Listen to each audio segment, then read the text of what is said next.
بسم اللہ الرحمن الرحیم۔ تصور خدا کے حوالے سے ایک اہم وضاحت جو بہت برمحل ہے اور ضروری ہے وہ یہ ہے کہ اکثر یہ کہا جاتا ہے کہ قرآن مجید کے ہاں جو خدا کا تذکرہ معلوم ہوتا ہے، جو خدا جس طرح سے قرآن مجید میں مینشنڈ ہے، اس سے معلوم ہوتا ہے کہ وہ ایک پہم ایک غضبناکی کی کیفیت میں ہے۔ یعنی جگہ جگہ یہ معلوم ہوتا ہے کہ اللہ تعالیٰ یہ کہہ رہے ہیں کہ لوگوں کو میں جہنم سے بھر دوں گا اور خالدین فیہا ابدا، وہ اس میں ہمیشہ ہمیشہ کے لیے رہیں گے۔ اور پھر جہنم کی جو تصویر قرآن مجید میں پیش کرتا ہے وہ ظاہر ہے کہ اس کے اندر بہت ساری سخت سزائیں ہیں اور غیر معمولی طور پہ انسان کو ایک اذیت میں جو مبتلا کیا جائے گا اس کی پوری تصویر کشی اس میں کی گئی ہے۔ تو یہ لوگ یہ اعتراض کرتے ہیں اور یہ اس غلط فہمی میں مبتلا ہوتے ہیں کہ شاید وہ جو خدا جس کے بارے میں ہمارا تصور خود قرآن سے ہی پیدا ہوا کہ وہ بڑا رحیم ہے، وہ بہت شفیق ہے، وہ بہت رحم دل ہے، وہ ایک طرف، اور یہ دوسری جو سائیڈ ہے خداوند تعالیٰ کی کہ جس میں معلوم ہوتا ہے کہ وہ ایک غضب کی کیفیت میں ہر وقت مبتلا نظر آتے ہیں، اور خود قرآن جو ہے ان کے اس غیظ و غضب سے گونج رہا ہے اور جگہ جگہ اللہ تعالیٰ کے اس غضب کا بیان ہے۔ تو کیا یہ خدا کا کیا تصور ہے جو انسان قائم کرے؟ کیا وہ ایک پہم غضبناک خدا ہے؟ کیا وہ ہم سے ہمیشہ ناراض رہتا ہے؟ اور پھر اگر ایسی بات نہیں ہے تو بعض جگہوں پہ جہاں اللہ تعالیٰ کی مرسی بیان ہوئی ہے، اس کی شفقت بیان ہوئی ہے، تو پھر ان دونوں کا آپس میں تعلق کیا ہے؟ تو اس غلط فہمی کو اگر ہم سمجھنے کی کوشش کریں تو دیکھیے سب سے پہلے یہ ضروری ہے کہ ہم یہ جانیں کہ قرآن کا موضوع کیا ہے۔ قرآن کا موضوع اگر ہم جان لیں گے تو ہمیں اللہ تعالیٰ کے یہاں جو سختی پائی جاتی ہے یا سرزنش کا پہلو بعض جگہ پہ پایا جاتا ہے وہ بالکل سمجھ میں آ جائے گا، اور یہ بھی معلوم ہو جائے گا کہ جو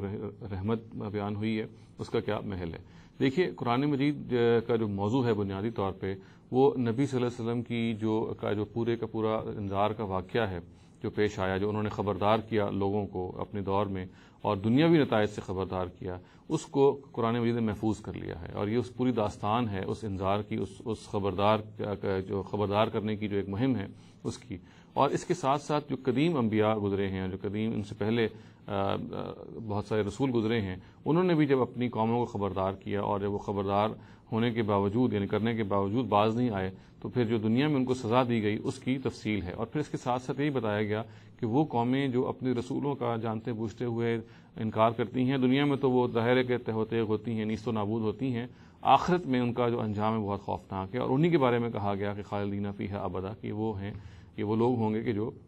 ہمیشہ ہمیشہ کے لیے جہنم میں رہیں گے۔ تو یہ جو جرم ہے بنیادی طور پہ جس کا قرآن جگہ جگہ ذکر کرتا ہے، یہ اصل میں بنیادی طور پہ اگر آپ سمجھ لیں تو وہ ایک ہی ہے، اور وہ یہ ہے کہ جانتے بوجھتے ہوئے حق کو جھٹلانا۔ یعنی یہ وہ لوگ ہیں کہ جو اپنے پیغمبر کی سچائی اور خدا پر ایمان کے حوالے سے بالکل ایسا نہیں ہے کسی غلط فہمی میں مبتلا تھے، بلکہ ان کے دل گواہی دے رہے تھے کہ پیغمبر سچا ہے، انہوں نے محض تکبر کی بنیاد پہ یا کسی اور بنیاد پہ خود جانتے بوجھتے ہوئے حق کا انکار کیا۔ تو اللہ تعالیٰ ایسے لوگوں کے بارے میں یہ کہتے ہیں کہ ان کے لیے میرے نے ابدی جہنم مقدر کر دی ہے اور وہاں یہ ہمیشہ رہیں گے، اور پھر وہاں جو انواع و اقسام کی جو آپ کہہ لیجیے پانشمنٹس ہیں اور جو ان کو سزائیں دی جائیں گی اس کا وہ بیان ہے۔ تو خدا کی جو غضبناکی قرآن میں اگر بیان ہوئی ہے تو دیکھیے اس کو سمجھنے کے لیے یہ پہلو ضروری ہے جاننے کا کہ وہ صرف اور صرف ان لوگوں کے خلاف ہے کہ جانتے بوجھتے حق کے آگے اکڑ جائیں، جیسے شیطان ہے۔ اس کی اولین مثال شیطان ہے کہ وہ حق کے آگے اکڑ گیا۔ تو اللہ تعالیٰ یہ کہتے ہیں کہ ہر وہ شخص جو حق کے آگے اکڑ جائے، یعنی حق کے آگے اکڑنے کا مطلب یہ ہے کہ آپ حق کا حق آپ کو ہونا بالکل واضح ہو اور پھر بھی آپ کہیں کہ میں نے نہیں ماننا، تو یہ ظاہر ہے کہ ایک خاص طرح کی مقابرت ہے، ایک اس میں تکبر پایا جاتا ہے۔ ہاں اگر آپ کو حق کے بارے میں کوئی غلط فہمی ہے، آپ اس کی تلاش میں لگے ہوئے ہیں اور غلط جگہ پہ چلے گئے، تب بھی اللہ تعالیٰ کے یہاں بہت معافی اور شفقت موجود ہے۔ مگر اللہ تعالیٰ کے ہاں جو غضب اور غصہ آپ دیکھتے ہیں قرآن مجید میں جو بہت زیادہ بیان ہوا ہے، وہ بنیادی طور پہ ایسے لوگوں کے بارے میں ہے کہ جو حق کو حق سمجھتے ہیں، سچ کو سچ سمجھتے ہیں، اور پھر بھی جم جاتے ہیں کہ ہم نے نہیں ماننا اس لیے کہ اس سے ہمارے مفادات پہ زد پڑے گی۔ تو ایسے لوگوں کے بارے میں اللہ تعالیٰ کا غضب ہے، وہ بہت بھڑکتا ہے، اور ایسے لوگوں کے بارے میں اللہ تعالیٰ دنیاوی طور پہ بھی اپنے رسولوں کو یہ حکم دیتے ہیں کہ اس طرح کے لوگوں کو تباہ و برباد کر دیا جائے، یا براہ راست اور یا اللہ تعالیٰ پھر اپنے طریقے پہ ان کو تباہ کرتے ہیں۔ اور اخروی لحاظ سے بھی ان کے انجام کے بارے میں یہ کہتے ہیں کہ دنیا میں جو ہوگا سو ہوگا، آخرت میں بھی وہ ابدی جہنم کا شکار ہوں گے۔ تو اللہ تعالیٰ کی اس غضبناکی کی کیفیت کو یا اللہ تعالیٰ کے بارے میں یہ کہنا کہ وہ قرآن میں جو اس کا تصور نظر آتا ہے وہ ایک غضبناک خدا کا ہے، وہ اگر اس تفصیل کے ساتھ سمجھ لیا جائے تو بات بالکل سمجھ کے